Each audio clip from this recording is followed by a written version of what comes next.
નમસ્કાર મિત્રો, સ્વાગત છે તમારું આપણી આ યુટ્યુબ ચેનલમાં જેનું નામ છે ગુજરાતી જીકેની જમાવટ. મિત્રો, 29 ફેબ્રુઆરી 2024ના રોજ ગુજરાત રાજ્યના માનનીય મુખ્યમંત્રી શ્રી ભૂપેન્દ્રભાઈ પટેલે ગુજરાત રાજ્યના કર્મચારીઓ અને પેન્શનર્સોના 9 લાખ કરતાં વધારે કર્મચારીઓના મોંઘવારી ભથ્થામાં 4% વધારો 1 જુલાઈ 2023થી જે બાકી છે તેને જાહેર કરી દીધું છે. અને સાથે જ મિત્રો 8 મહિનાનું જે એરિયસ છે 1 જુલાઈ 2023થી લઈ અને 29 ફેબ્રુઆરી 2024 સુધીનું તેને પણ મિત્રો આગામી જે પગારો આવવાના છે એપ્રિલ, મે અને જૂન મહિનાના તેમાં જે છે તે એરિયસ ચૂકવી દેવાની જાહેરાત પણ કરવામાં આવી છે. સાથે જ મિત્રો અન્ય જાહેરાતોમાં પણ મિત્રો સરકારી કર્મચારીઓને પોતાની તરફ આકર્ષવા માટે ગુજરાત સરકાર દ્વારા 7મા પગાર પંચ હેઠળ જે છે તે એલટીસી જે ફાળવવામાં આવી રહ્યું છે તે 6ઠ્ઠા પગાર પંચ હેઠળ એલટીસી ગણવામાં આવતું હતું. તો એલટીસી જે છે તે મિત્રો 7મા પગાર પંચના ધ્યાનમાં રાખી અને રજા પ્રવાસ રાહત એટલે કે એલટીસી મળવાપાત્ર રજાનું રોકડમાં રૂપાંતર કરવા બાબતનો પરિપત્ર અને જીઆર ગઈકાલે ગુજરાત રાજ્યના નાણાં વિભાગ દ્વારા કરવામાં આવે છે. તો આજના વિડીયોમાં જાણીશું મિત્રો કે 7મા પગાર પંચ હેઠળ જે કર્મચારીઓને એલટીસી મળવાપાત્ર છે તે રોકડમાં રૂપાંતર કરવા માટે ગુજરાત સરકારે શું પરિપત્રમાં શું જણાવ્યું છે.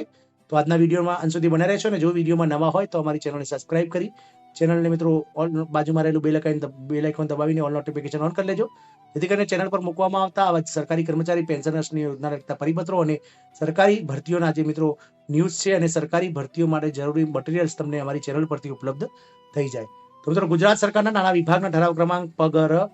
10/2019 પગાર એકમ 6 સચિવાલય ગાંધીનગર દ્વારા 29 ફેબ્રુઆરી 2024નો ઠરાવ છે,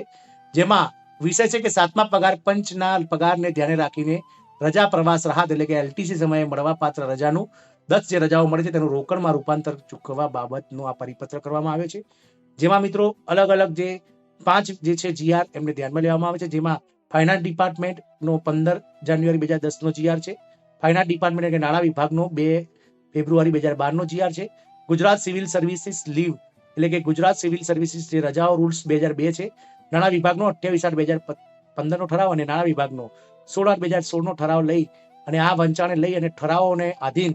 જે છે તે મિત્રો આ પગાર જે એલટીસીમાં વધારો કરવામાં આવે છે. વંચાણે લીધેલ અલગ અલગ ઠરાવમાં તેમજ પંચાયતના કર્મચારીઓને સરકારશ્રી દ્વારા 1/1/2016થી 7મા પગાર પંચ મુજબ પગાર સુધારવાનો લાભ આપવામાં આવેલ છે, જેની જોગવાઈ મુજબ મોંઘવારી ભથ્થા સિવાયના અન્ય તમામ ભથ્થાઓ 6ઠ્ઠા પગાર પંચના પગારને ધ્યાને રાખીને તેમજ તે સમયે અમલી દર મુજબ જ ચૂકવવાનું સરકારશ્રી દ્વારા નિયત કરવામાં આવેલું હતું. રાજ્ય સરકાર દ્વારા નાણાં વિભાગના 24/9/2022ના અલગ અલગ ઠરાવથી પરિવહન ભથ્થું, ઘરભાડા ભથ્થું, તબીબી ભથ્થું, સ્થાનિક વળતર ભથ્થું વગેરેના દર સુધારી 7મા પગાર પંચ મુજબ કરવામાં આવેલ છે. રાજ્ય સરકાર દ્વારા રજા પ્રવાસ રાહત એટલે કે એલટીસી સમયે મળવાપાત્ર 10 દિવસની રજાનું રોકડમાં રૂપાંતર કરવા 7મા પગાર પંચના પગાર મુજબ ચૂકવવાની બાબત વિચારણા હેઠળ હતી. રાજ્ય સરકાર દ્વારા પુખ્ત વિચારણા બાદ હાલમાં અમલમાં રહેલ રજા પ્રવાસ રાહત એટલે કે એલટીસી સમયે મળવાપાત્ર 10 રજાનું રોકડમાં રૂપાંતર કરવાની અન્ય લાગુ પડતી જોગવાઈઓ યથાવત રાખીને તેની ગણતરીના હેતુ માટે 7મા પગાર પંચના લાગુ પડતા પે મેટ્રિક્સ હેઠળ મળતા મૂળ પગાર ઉપરાંત વખતના મોંઘવારી ભથ્થાના દરે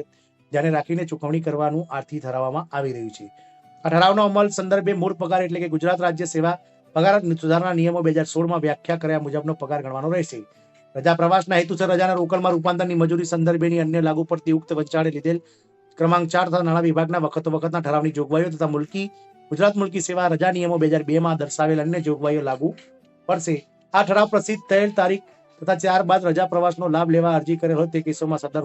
ઠરાવ લાગુ પડશે. આમ મિત્રો 7મા પગાર પંચ હેઠળ જે કર્મચારીઓ પગાર મેળવી રહ્યા છે તેમને મિત્રો હવે એલટીસીની જે 10 રજાઓ છે તે ચૂકવવા પાત્ર થાય છે તે 7મા પગાર પંચના પોતાના બેઝિક અને મોંઘવારીના જે છે તે મિત્રો ટકાવારી પ્રમાણે ચૂકવવામાં આવશે. આશા રાખીશું કે આ માહિતીથી આપ સંતુષ્ટ હશો. જય હિન્દ, અસ્તુ.